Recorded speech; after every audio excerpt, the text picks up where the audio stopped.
Hello, everybody, and welcome to the Indie Content Creator Podcast. I'm your host, Brant Collins. On today's episode, we're going to talk to Kevin Kolbe. Kevin Kolbe is a YouTube channel with about 6,000 subscribers. Now, on his channel, he helps everybody level up with video, do more with video, share their gifts, and impact the world. He shares tips, tutorials, and strategies about gear, editing, marketing, YouTube, and other fun stuff to help you encourage you to create. I was lucky enough to meet Kevin about 2 years ago during the pandemic online, doing some streaming, live streaming. We were in a group together. I've interviewed him a couple times before on my other show, The Stream Show. And Kevin has really exploded over the last probably year or so. His, viewership has grown. His videos have gotten better and better. And we're going to talk to him today and learn a little bit more from him about who he is and how he is an indie content creator. Kevin, thank you very much for joining us today on the podcast. Why don't you start off by telling us a little bit about yourself, your background, and kind of what you do? Hey, thanks so much for having me on. So I'm Kevin, and I'm a solo content creator and a video coach. My creative journey started on radio, still kind of my first love. And then I got into TV and worked in TV for, goodness, I don't know, over 30 something years, even creative director at a Fox station, also worked at NBC, ABC, and CBS TV stations. So I've been around video all my life, but now I do my own thing, love to help other creators just create and do things like that. That's great, Kevin. Can you tell us how you got started as a content creator? Yeah, as I mentioned, I actually started in radio. That was really my first foray, and then I got into TV. And so I've always been around some kind of content creation. Even when I was a creative director at a Fox station and had an amazing team, we were creating different forms of content. So, I mean, for as long as I remember, I've just loved to create. With all of the different distribution networks and all the other social medias out there from TikTok and LinkedIn to YouTube, what is your current creator platform of choice? Oh, this one's easy. YouTube, hands down. YouTube. I do like Twitter, and I still play a little with LinkedIn, but hands down, YouTube is my go-to. It's my core. It's where I love to create for, and it's where I learn and have fun too. So, Kevin, the focus of this podcast is to help the independent content creator and help them grow their own business. So, would you say your business are you doing this full time or is this just a side hustle for you? Yeah, for me, it's full time. And and I get there's folks that have to do it as a side job, and I know that's tough, especially if you have a family as well. But no, this is my full time job. And there's days when it's like, oh man, and there's other days where it's like, oh, this is so cool. So, one of my biggest goals with this podcast is to pull the veil off, kind of like the Wizard of Oz, what's seen behind the curtains. Because I think a lot of people get um, you read a lot of things on the internet, you're watching YouTube and they make it sound so easy, upload a YouTube and make, $1 million, be the next Mr. Beast. Do you produce all your content by yourself? Do you have a team? Do you contract some stuff out? How have you found a workflow that works for you? Yeah, that's a good question. No, I'm it. I am a team of one, but I joke that my team meetings are very short. But yeah, so like for example, if I'm doing a one of my YouTube videos, I'll do the research myself. I don't script; I may bullet point to a degree, and I shoot it, edit it, which is probably the thing I enjoy the most. I do the thumbnail, the uploading, the optimization. Um, and I'll be honest, it's hard to turn things over. But yeah, right now it's all me. Now, one of the biggest things about having a thriving business is how you're going to make money. So I guess I should call this segment right here, Show Me the Money. How are you monetizing? And, a lot of people think that it's you post some content and, you just get big overnight. There are some hoops to jump through for a lot of these things like YouTube and Twitch and Amazon. So tell me a little about your monetization and how are you making a living being a content creator? Yeah, another good question. It's a lot of different ways, and it ebb and flows. When I'm recording this is 2022, and this has been a harder year than last year. But I do some producing for some clients, some online courses and some things like that. I work with a lot of nonprofits, both in terms of creating videos for them and with them, to even consulting. I do coaching and consulting. I've also done brand deals and some sponsorships. I've worked with other companies like StreamYard and Be Live and things like that, where they've contracted me to either live stream or or create content for them.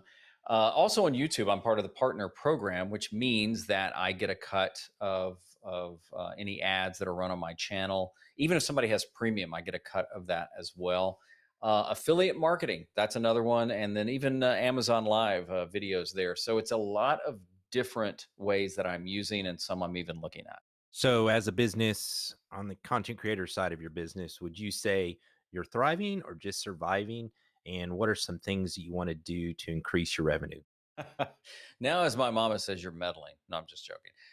You know what? I think it's been both. The first year I was on my own, it was tough. But there's been some years that it's been great.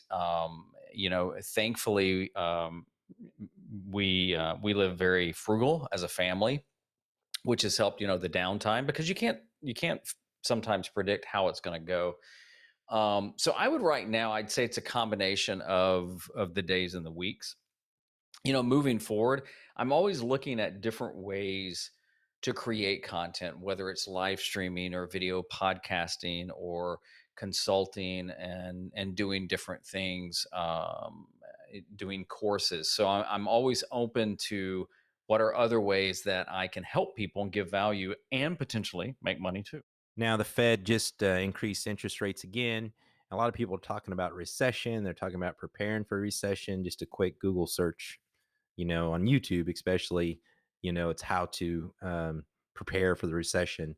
So, how are you planning differently for 2023? And does the recession worry you, or are you making adjustments for that? Well, and that's a good question. I mean, I try not worry about it because there's nothing I can do about it. I mean, if businesses get tight and we get into a recession, we're in a recession, it lasts long, rates start going up. I mean, it happens, right? And worrying about it doesn't do anything else. I'm trying to be aware, though, that people may be holding on to their money a little bit more. That Not that I like to review and talk about crazy expensive gear anyway, because I just don't think you need crazy expensive gear. But you know what? People may not be looking to drop $1,000 on a camera. They may want to know a little bit more about how to use their iPhone. So it may mean adjusting my content to help them as well. And then also know that even during a recession, that not everything sinks. I think even when we were through the pandemic and stuff, a lot of people got into content creation, and I tend to want to help more beginners. So it could actually be a way to continue to earn and find new streams. So yeah, I'm not really worried about it, but just kind of aware of even my spending. What do I need to spend? What can I hold on to? As you look forward to 2023 and another year of being a content creator and all the changes that are going on, what are some of the biggest challenges you see going forward as a content creator? Wow, my biggest challenge. I think I came from the world of traditional media, as we call it. I think you were in that world, and in television. So I always had a team. I always had big budgets. I always had gear at my disposal, and an entire station to work with. And so I think the biggest challenge was just being me, and realizing that, oh wow, I don't have that team to lean into, or when it breaks, I'm now the IT and the engineer, which is not my strength. So I think that's been the biggest challenge, just doing that. But over time, I've kind of honed my own office studio where I really like it and don't miss going into the office. I miss my team, but I don't miss going into the office. In doing this podcast, I hope to explain to people, there are a lot of challenges, it's a lot of hard work, there's a lot of thought that goes into being a content creator, new skills you need to learn, monetization, marketing. There's so much to it. But I'm very bullish on the creator economy, what do you see as some of the biggest opportunities going forward as a content creator? I still think it remains an amazing time to be a creator. I mean, just take YouTube alone. All the opportunities that YouTube gives you for free to create, to live stream, do video, shorts, and then as you go, other things like community posts and stories and things like that. So to me, the opportunities are amazing. I mean, our phones, our cameras, our edit systems, our graphics, our social media. I mean, everything. I mean, your phone literally is all you need. So I don't think there's ever been a time where there's been so many opportunities to share stories and share your story and create than there is right now. So Kevin, I know you've got years of experience in this space. You've been really growing your channel well. For all of our listeners out there that are maybe just starting out or thinking about starting out, what is some advice you would give them? Another great question. You know, and I realize what I'm going to say. Somebody's going to say, "Well, that's easier said than done." Except that I've done it too. Is just don't overthink it. You know, there was somebody, I think it was Rob Wilson at vidIQ once, that said something to the effect that, you know, YouTube hates procrastination. So if you've got an idea and you just sit on it, they're just going to find somebody else who's got the idea. So, you know, just start. I mean, you know, if you want to write, you can't be a writer unless you write, you know, and there's a lot of things, you know, if you want to learn how to drive a car, you have to start driving a car. So there will always be something to learn about any profession. I mean, even if you're a plumber, you know, that your first day plumbing, what do you call that, is going to be completely different than a year later, 2 years later, 5 years later, 10 years later. So just start simple, just start and grow, you know, learn as you grow. Hey, Kevin, thank you so much for joining me today. Sharing your information and seeing you grow over the last couple of months has been amazing. So, can you help our listeners and tell them how to find you online and maybe how to support what you're doing? Dude, absolutely. Thanks for asking. Best place to find me, you can find me on YouTube at Kevin Kolbe. And you can also, my website is kevinkolbe.com. And those are probably the two best places you can connect with me there. I'm also on Twitter. Twitter is at Kevin Kolbe Media because somebody else has my name, but that's okay. So those would be the best places to connect.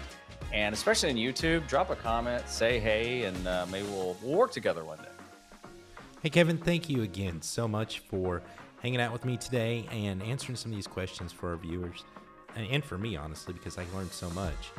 And I look forward to seeing more of your content. Hey, if you are interested in what Kevin has talking about and go check out some of his content, please go do that now. Subscribe to his channel, help him grow.